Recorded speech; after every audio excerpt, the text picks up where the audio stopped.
मैं अभिलाई प्रभु।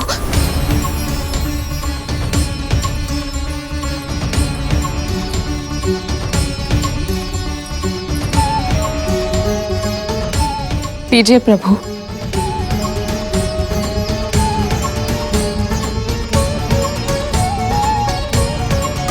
न जाने ये भीषण भूल कैसे हो गई, हमें क्षमा कर दीजिए।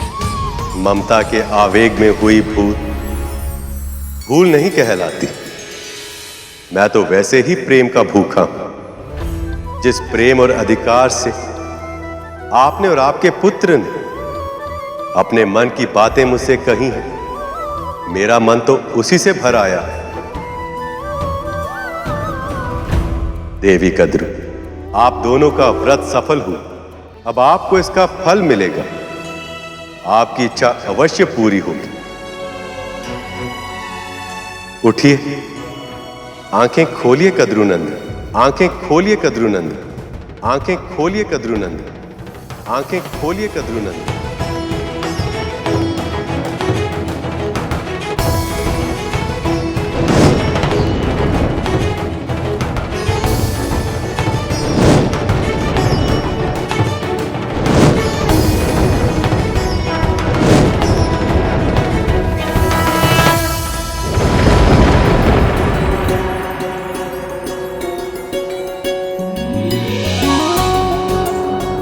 माँ, माँ, माँ, माँ, माँ, माँ, माँ।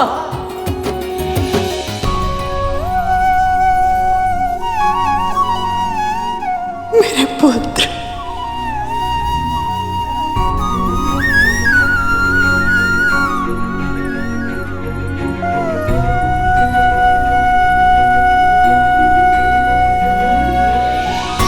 प्रभु, इस व्रत को सफल बनाने के लिए गरुड़ ने जो प्रयास किए हैं, उनके प्रभाव से इसका प्रायश्चित पूरा हुआ। वैसे भी सभी नाग जीवित हैं, इसलिए जीव हत्या ना होने के कारण देवी कद्रू का श्राप भी फलीभूत नहीं होगा। जिसके जीवन के लक्ष्य बड़े हों, उसके मार्ग में समस्याएं भी अधिक आती हैं। तैयार हो जाओ गरुड़, अब तुम्हारे मार्ग में शीघ्र ही अनेक बाधा विघ्न आएंगे, अनेक परीक्षाएं होंगी, पर स्मरण रहे, स्वर्ण अग्नि में तपकर ही कुंदन बनता है।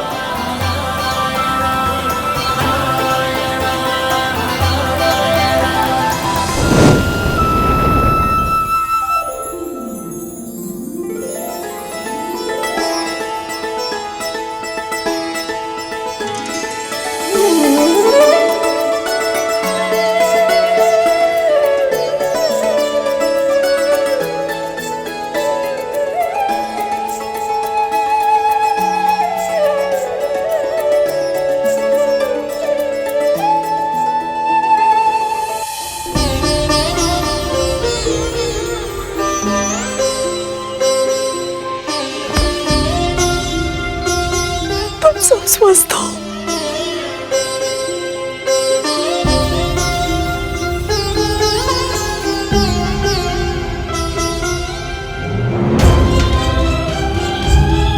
आज के बाद कोई भी आपदा या विपदा तुम सब तक नहीं पहुंचने दूंगी।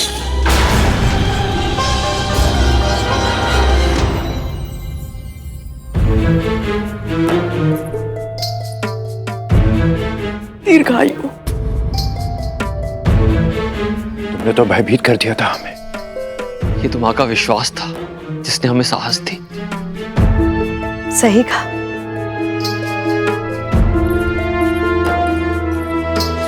कद्रू, जितना कठिन तुम्हारा व्रत था उतनी ही निष्ठा से निभाया तुमने। ये तुम्हारे ही व्रत का फल है जो तुम अपने पुत्र को यम के फंदे से बचा कर ले आए। ये चमत्कार केवल तुम ही कर सकती थी कद्रू। यम के फंदे से? दीदी माँ, ये आप क्या कह रही हैं?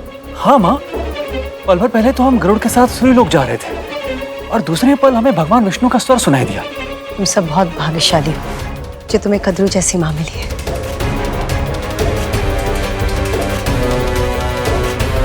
इसकी प्रार्थनाओं के कारण आज तुम सब जीवित हो, वरना वो विंता और गरुड़, उसके कारण तो तुम सब लगभग मर ही चुके थे।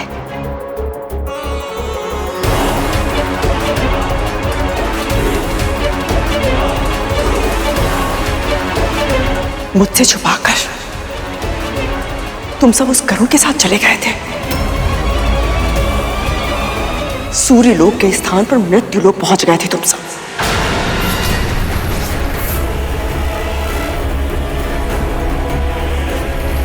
इस बार तो मैंने तुम सबको सुरक्षित कर लिया, किंतु अगली बार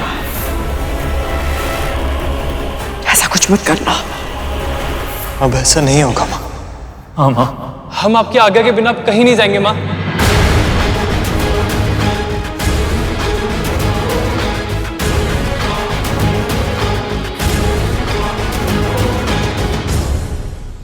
ये तो अनुचित है प्रभु। कद्रू माँ भी जानती हैं कि विंता माँ और गरुड़ के बिना नाग भाइयों का जीवित रहना असंभव था। फिर भी उनके स्वभाव में कृतज्ञता है, कृतज्ञता नहीं। ऐसा आभास होता है जैसे विंता माँ और गरुड़ की अच्छाइयों को पूरी तरह नकार दिया है इन्होंने।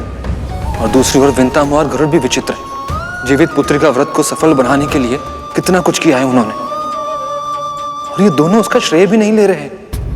जानते हो ऐसा क्यों है शेष? क्योंकि कद्रू के मन में अभिमान और स्वार्थ के भाव प्रबल है, जबकि विंता और गरुड़ के मन में भक्ति और परोपकार के भावों की प्रधानता है। जब कोई पाप करता है तो उसे लगता है कि उसे कोई नहीं देख रहा, पर मैं देख रहा होता हूं। इसी तरह पुण्य करते समय भी जब कोई ये सोचे कि कोई उसे देख रहा है या नहीं, तब भी मैं उसे देख रहा होता। विश्वास करो शेष, अपने अपने कर्मों का फल हम सबको भोगना पड़ता है। प्रभु, आपने गरुड़ से कहा था कि उसके जीवन के लक्ष्य बड़े, इसीलिए उसके सामने समस्याएं भी बड़ी आएंगी। किंतु आप किस लक्ष्य की ओर संकेत कर रहे थे? जब से असुरों को गुरु शुक्राचार्य के माध्यम से संजीवनी विद्या प्राप्त हुई है, तब से वह निर्भय हो गए। आपकी महाकठिन तपस्या से मैं प्रसन्न हुआ ऋषि भार्गव। केवल एक ही वरदान चाहिए मुझे, वृत्त संजीवनी विद्या। स्वर्ग प्राप्त कर लेने के बाद भी उन्होंने देवताओं को सताना, उनका शोषण करना नहीं छोड़ा। देवता भी उनके भय से छुपने पर विवश हो गए। ऋषि मुनियों की तपस्या में, उनके दैनिक कार्यों में व्यवधान आ रहा है, और श्री लक्ष्मी के समुद्र के भीतर समा जाने के कारण पृथ्वी पर अव्यवस्था फैल गई है। पर अब इस अव्यवस्था को दूर करने का समय आ गया। अब पृथ्वी पर पुनः मुझे संतुलन स्थापित करना होगा, और इसके लिए मित्र और शत्रुओं को साथ लाना होगा। विरोधियों को एक दूसरे की सहायता करने के लिए प्रोत्साहित करना होगा। अब मुझे कुछ ऐसा करना होगा शेष, जो इस संसार ने आज तक ना देखा हो और ना ही सुना हो। मेरी इस योजना में गरुड़ एक बहुत ही महत्वपूर्ण भूमिका निभाएगा, पर ऐसा करना उसके लिए आसान नहीं होगा। प्रभु, ऐसा क्या करने वाले हैं आप? जानता हूं तुम्हारे मन में बहुत सारे प्रश्न हैं शेष। उन सभी के उत्तर तुम्हें सही समय आने पर मिलेंगे, पर अभी मुझे जाना होगा। एक मां बहुत लंबे समय से मेरी प्रतीक्षा कर रही हैं। ओम नमो नारायणाय नमः। ओम नमो नारायणाय नमः। ओम नमो नारायणाय नमः। आपकी तपस्या सफल हुई देवी अदिति।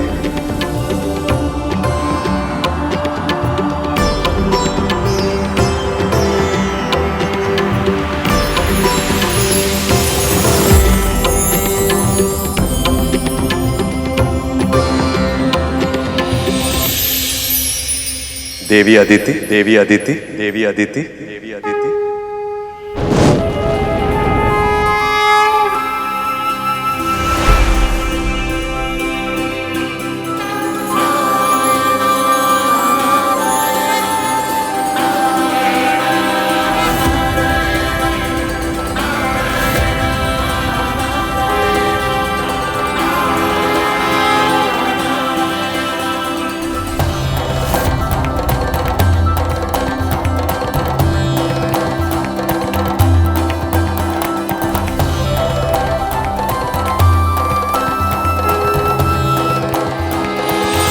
नारायण,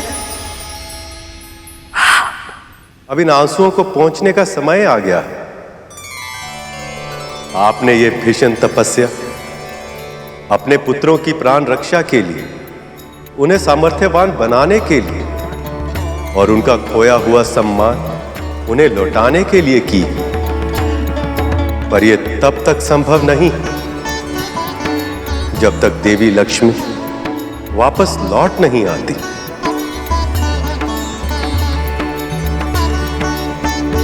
ये अपराध मेरा है प्रभु। मैं ही अपने पुत्र को अहंकार से नहीं बचा पाई, जिसके कारण महर्षि दुर्वासा का श्राप मिला। तूने विजय श्री की प्रतीक परम पूजनीय रुद्राक्ष की माला मेरे आशीर्वाद और उससे भी अधिक मेरे आराध्य भगवान शिव के वरदान का अपमान किया है।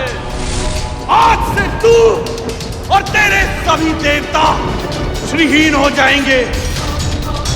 तेरा ऐश्वर्य भूमि में मिल जाएगा, श्री समुद्र में चली जाएगी। ये मेरा श्राप है तुझे। और आप और देवी लक्ष्मी विरह की असहनीय पीड़ा सहने पर विवश हो गए। देवी अदिति, पुत्र की भूल के लिए आप स्वयं को अपराधी मत मानिए। आप भली भांति जानती हैं कि प्रत्येक व्यक्ति अपने कर्मों के लिए स्वयं उत्तरदायी होता है। मैं आपकी तपस्या से प्रसन्न हूं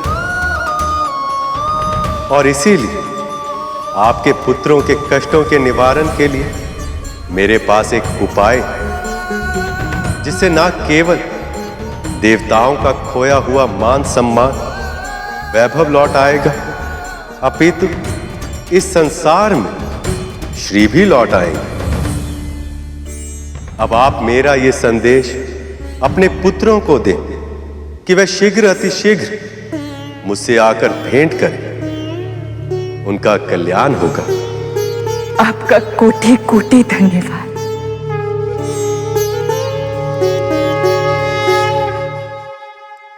आपके मन में कोई और दुविधा भी है? निसंकोच कहिए देवी। प्रभु, मुझे ऐसा आभास हो रहा है कि मेरी तपस्या के सफल होने का कारण कोई और भी है, कोई ऐसा जो मेरी रक्षा कर रहा था।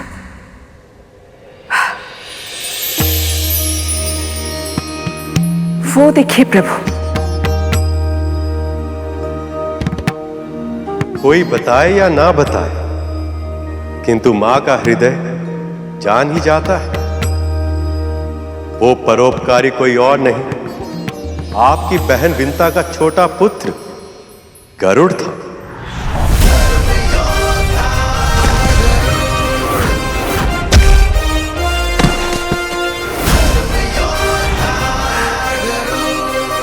गरुड़?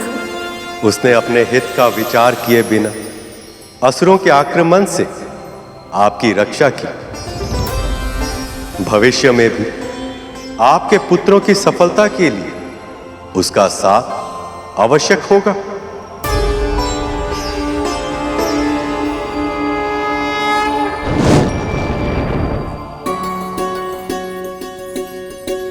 गरुड़ ने मेरे लिए इतना बड़ा परोपकार किया है और भविष्य में भी मेरे पुत्र की सफलता के लिए बड़ी भूमिका निभाएगा। मुझे शीघ्र ही उससे मिलना चाहिए।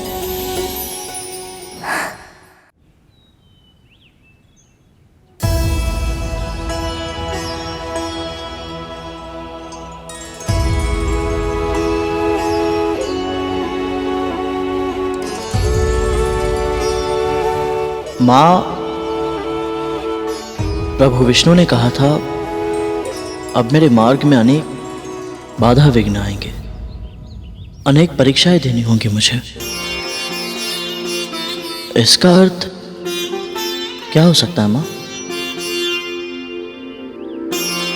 प्रभु विष्णु की लीला तो वो ही जाने है। मैं तो बस इतना जानती हूँ, उन्होंने ये भी कहा था कि स्वर्ण अग्नि में तपकर कुंदन बनता है। ये तेरे लिए संकेत है गरुड़, तुझे भी कठिनाइयों की अग्नि में तपकर कुंदन बनना है।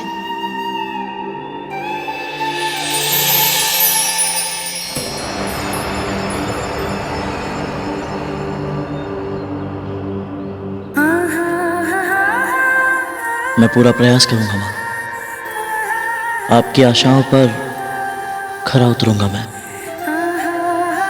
मुझे विश्वास है। बस कभी भी अपने भीतर मैं की भावना अर्थात अहंकार मत आने देना। सदैव यही मानना कि जो हो रहा है वो करने वाले प्रभु विष्णु ही हैं। तो केवल माध्यम है और कुछ नहीं।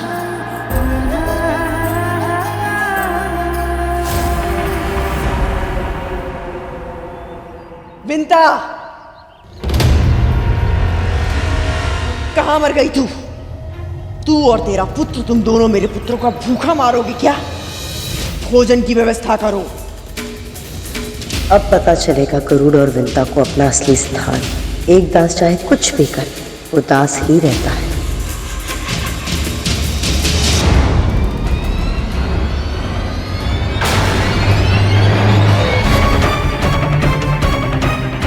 ये क्या, कदरू की इतनी तीखी बातों पर भी इनका कोई असर नहीं हुआ। विंता जी, राजकुमार और साग मांग रहे हैं। हाँ, दोबारा बना दिया है, वहां रखा है। विंता जी, लड्डू वो रखे हैं, ले जाओ।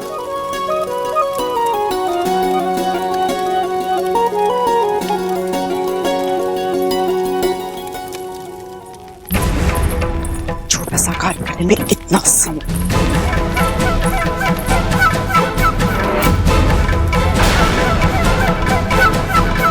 खीर बनने में कितना समय है?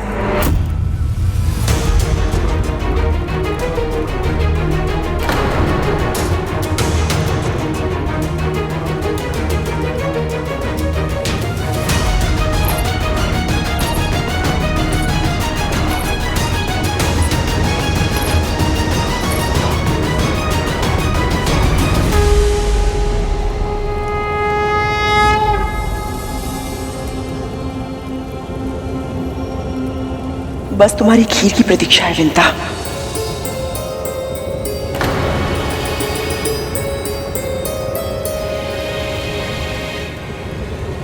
तुम्हें तो पता है ना मेरे पुत्रों को खीर कितनी प्रिय है।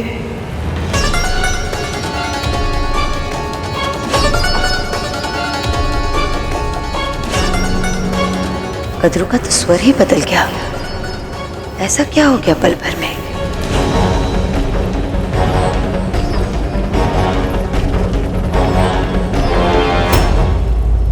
अदिति दीदी,